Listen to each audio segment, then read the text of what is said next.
Sveikos mielosios! Šiame video nekantrauju išbandyti naujus Estée Lauder produktus ir parodyti, kaip su jais sukurti madingą įvaizdį.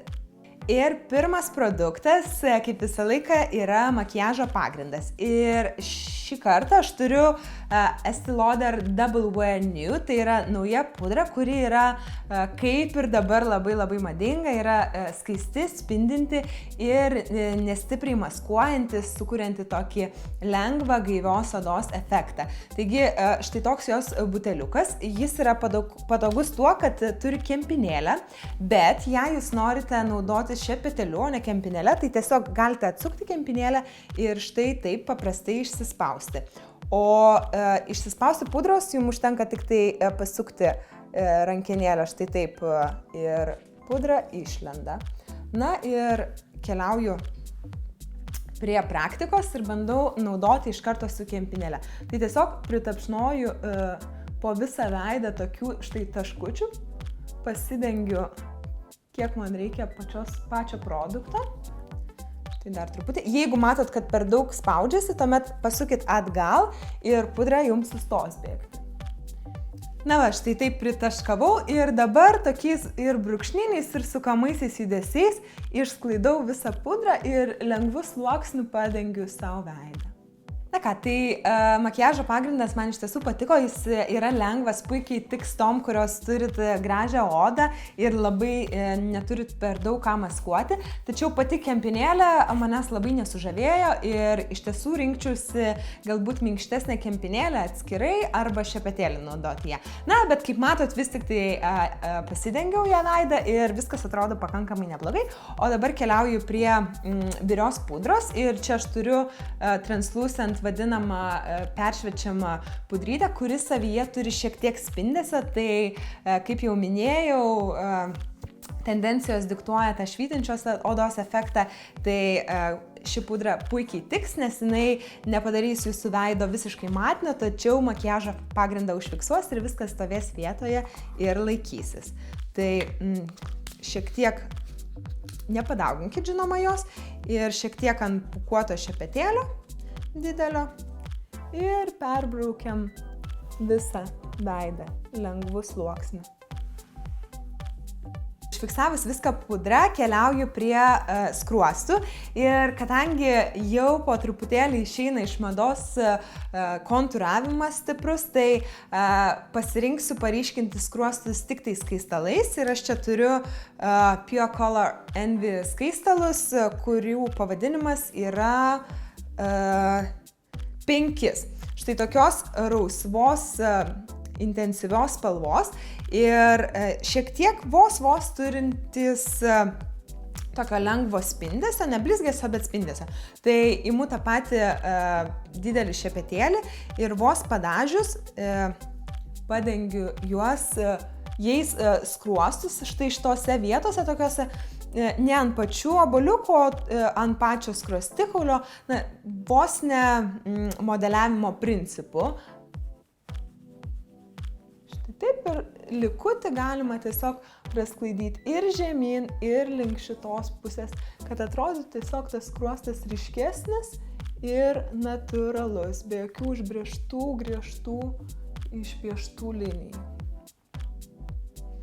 Na ir metas keliauti prie akių, o joms turiu štai tokį šešėlių rinkinuką, kuriame yra tiek matinių, tiek ir spindinčių, tiek ir blizgių spalvų. Jis yra taip pat naujos kolekcijos ir vadinasi Infamous Sky.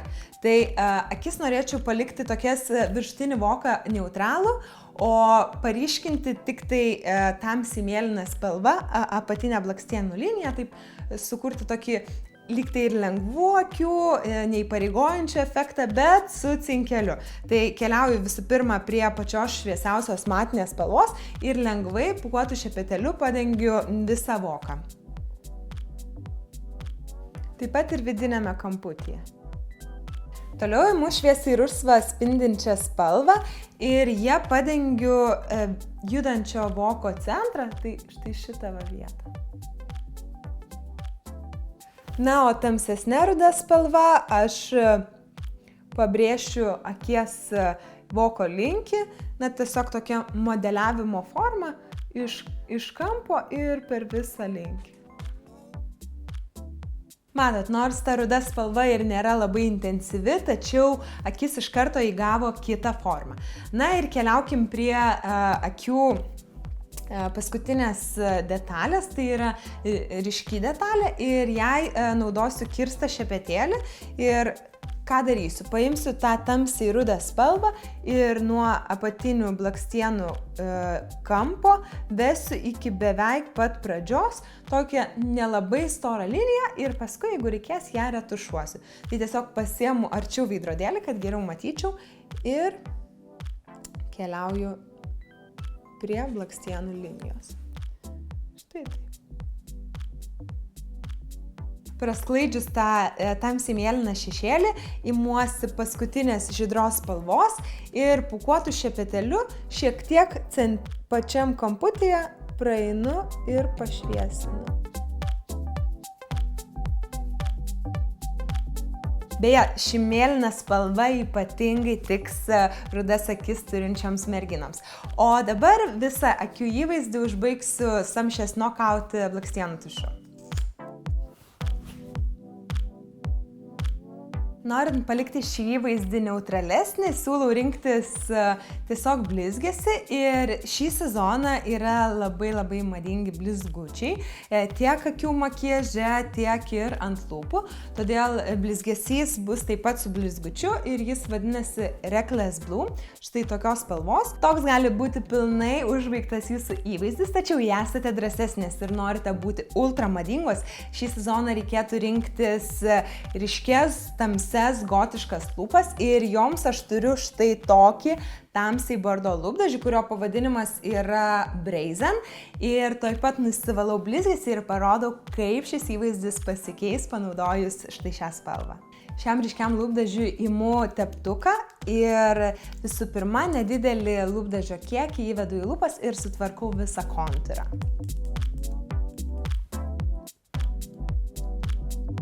Na va, atlikus šią sudėtingą misiją teptuku, imkite patį lūpdažį ir dažykite juo dar kartą per lūpas.